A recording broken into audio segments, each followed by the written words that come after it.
Assalamualaikum warahmatullahi wabarakatuh. Halo semuanya, welcome back to my channel YouTube. And in this video, I want to tell you about Sri Kandi. Dalam kesempatan kali ini, dalam video kali ini, aku akan bercerita mengenai salah satu tokoh pewayangan di Indonesia yang sudah cukup familiar buat teman-teman mungkin. Dia adalah Sri Kandi. Ada beberapa orang mengatakan bahwa Sri Kandi ini berwujud seorang wanita. Ada juga yang mengatakan bahwa dia adalah seorang laki-laki. Jadi, yang benar yang mana sih? Karena memang ada banyak versi dan juga literatur seperti itu.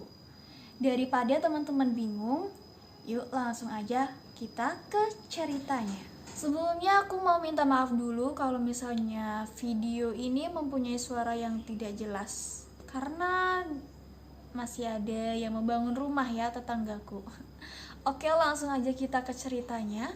Jadi Sri Kandi ini menurut versi aslinya yang didapat dari kitab Mahabharata, itu diceritakan bahwa Sri Kandi mempunyai jenis kelamin perempuan atau sosoknya perempuan.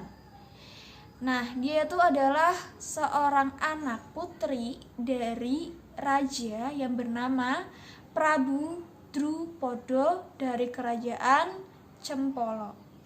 Nama ibunya adalah Dewi Gandawati. Ayah dan ibu dari Sri Kandi ini punya 3 orang anak. Anak yang pertama itu adalah perempuan. Namanya adalah Dewi Drupadi. Lalu anak yang kedua adalah perempuan lagi, dia adalah Dewi Sri Kandi. Jadi Dewi Sri Kandi itu adalah anak yang kedua. Terus anak yang terakhir itu adalah pangeran ya, seorang pangeran. Dia bernama Drestadyumna. Drestadyumna ini adalah seorang murid Durna. Durna siapa sih? Durna adalah gurunya para Pandawa dan juga Kurawa. Seperti itu. Nah, menurut versi aslinya, setelah dewasa, Dewi Sri Kandi ini menikah dengan seorang perempuan. Loh, kok bisa gitu kan? Jadi, Dewi Sri Kandi memang sejak kecil itu dididik untuk menyerupai laki-laki. Jadi, setelah dewasa, sifat maskulinitasnya itu ada. Dia punya sifat maskulinitas. Nah, setelah dewasa akhirnya dia memutuskan untuk menikah dengan seorang putri dari suatu kerajaan. Nah, pada saat malam pertama, si istrinya ini, istri dari Dewi Sri Kandi ini, ternyata dia terkejut dan ketika tahu bahwa suaminya adalah seorang perempuan. Akhirnya dia pun marah. Setelah dia marah, Dewi Sri Kandi merasa malu. Dia pun akhirnya pergi ke hutan. Nah, di dalam hutan ini, Dewi Sri Kandi bertemu dengan seorang resi yang bernama Yaksa. Dia mengutuk si Dewi Sri Kandi menjadi seorang laki-laki. Akhirnya, Dewi Sri Kandi pun pulang kembali kepada istrinya dan dia pun berkeluarga seperti biasa, mempunyai anak. Itu adalah versi cerita di dalam kitab Mahabharata. Menurut aku pribadi versi ini cukup kontroversi ya, karena kenapa bisa ada pernikahan perempuan dengan perempuan seperti itu. Terus gimana sih dengan versi yang lainnya? Yuk langsung aja kita ke ceritanya. Untuk versi lainnya itu dari versi Wali Songo. Aku lebih suka di versi yang Wali Songo ini karena di dalamnya itu mengandung pesan tentang emansipasi wanita.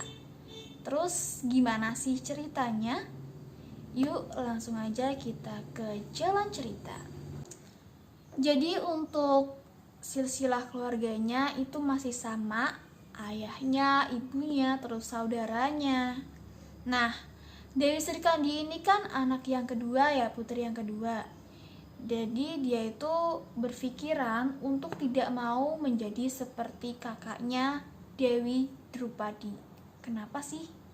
Jadi begini ceritanya. Dewi Drupadi itu kan anak perempuan pertama, tapi dia dijadikan bahan sayembara oleh ayahnya. sayembaranya adalah apabila seseorang berhasil dalam sayembara itu, maka akan dihadiahi, beliau dapat menikahi putri sulungnya itu, Dewi Drupadi. Dan ternyata yang memenangkan sayembara itu adalah Raden Arjuna.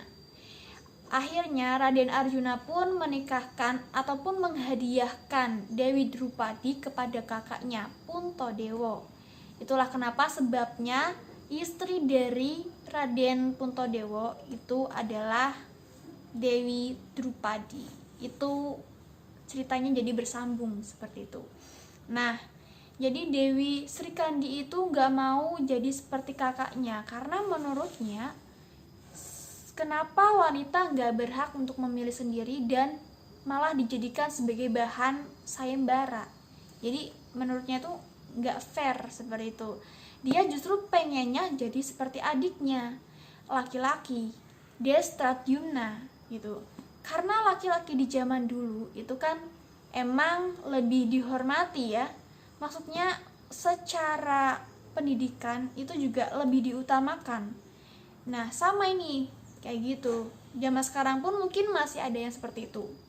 Nah, Dhesthadyumna ini karena dia seorang laki-laki, anak laki-laki, dia tuh diberi fasilitas yang layak untuk pendidikannya, terus cara bertarung, berguru seperti itu. Jadi dia diberi fasilitas oleh ayahnya. Ya mungkin karena Dhesthadyumna itu menjadi pewaris untuk kerajaan Cempolo gitu ya. Nah, si Dewi Srikandi ini tuh gak mau, pengennya kayak adiknya. Dia iri malah justru kalau sama adiknya, karena dia juga pengen kayak gitu, lebih bebas, gak diatur-atur seperti itu. Nah, setelah beberapa waktu kemudian datanglah Prabu dari kerajaan Paranggubarjo. Nama prabunya adalah Prabu Jungkung Mardeo. Prabu ini tuh datang untuk melamar si Dewi Srikandi. Dewi Srikandi gak mau, dia menolak, dan bahkan keluarganya pun juga menolak. Dan akhirnya terjadilah perlawanan dari keluarga Dewi Srikandi kepada keluarga dari Prabu Jungkung Mardeo. Tapi keluarga dari Dewi Srikandi ini kalah. Akhirnya Dewi Srikandi pun memutuskan untuk kabur dari kerajaan. Dia kabur dan bertemu dengan Arjuna. Di situ dia memohon kepada Arjuna untuk belajar memanah gitu. Jadi Arjuna ini sebagai gurunya. Nah, dalam proses belajarnya antara Dewi Srikandi dengan Arjuna itu timbullah benih-benih perasaan cinta. Akhirnya tidak lama kemudian menikahlah Arjuna dengan Dewi Srikandi. Nah, tidak lama kemudian terjadi peperangan besar. Perang apa itu? Perang Bharatayuda. Nah, dalam perang ini Dewi Srikandi itu berhasil membunuh Resi Bisma.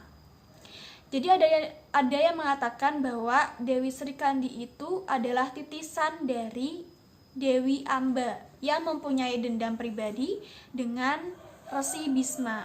Gimana sih ceritanya kok bisa ada dendam gitu? Jadi dulu diceritain bahwa Resi Bisma ini akan mengatakan akan menikahi Dewi Amba, tapi ternyata tidak dinikahi pula gitu. Udah lama gak dinikahin gitu kan. Akhirnya Dewi Amba pun bilang kenapa gak jadi nikah gitu. Terus dari Resi Bismanya bilang, aku udah terlanjur berjanji untuk mengabdi, dan ketika mengabdi itu gak boleh yang namanya menikah. Akhirnya Dewi Amba pun mati dan masih ada dendam di dalamnya. Dia tuh berjanji akan membunuh Resi Bisma seperti itu. Nah, lewat tubuh Dewi Srikandi lah Resi Bisma dibunuh. Jadi itu ceritanya kayak kerasukan Dewi Amba gitu. Seperti itu. Tapi di dalam perang Baratayuda ini, Dewi Srikandi juga tewas. Jadi dia menewaskan orang, tapi dianya sendiri juga tewas. Dia tewas dibunuh oleh siapa namanya? Raden Aswatama. Dia adalah putra dari murid gurunya si adiknya Drestadyumna, yaitu gurunya itu namanya siapa tadi? Prabu Durna. Ya, putra dari Durna ini Aswatama. Jadi di perang Baratayuda ini keberhasilan dari Dewi Srikandi adalah membunuh Resi Bisma, tapi dia juga dibunuh oleh Aswatama. Itu tadi cerita Dewi Srikandi. Nilai positifnya buat kita adalah tentang Dewi Srikandi ini, yaitu utamanya adalah tentang emansipasi wanita ataupun juga kesetaraan gender. Salah juga sih bapaknya itu Prabu Drupada, kenapa bisa bikin sayembara untuk menikahkan anaknya gitu. Jadi anaknya ini nggak dikasih kesempatan buat memilih pasangan hidup. Untungnya beliau mendapatkan pasangan yang baik, yaitu dari Pandawa gitu. Puntadewa kan anak pertama ya. Jadi itu maksudnya. Jadi nilai positifnya yaitu emansipasi wanita. Mungkin cukup sekian cerita dari saya. Kalau misalnya ada salah-salah kata mungkin dalam penyebutan nama, terus nama perang seperti itu, saya mohon maaf. Sekian, sampai jumpa di lain waktu. Dadah.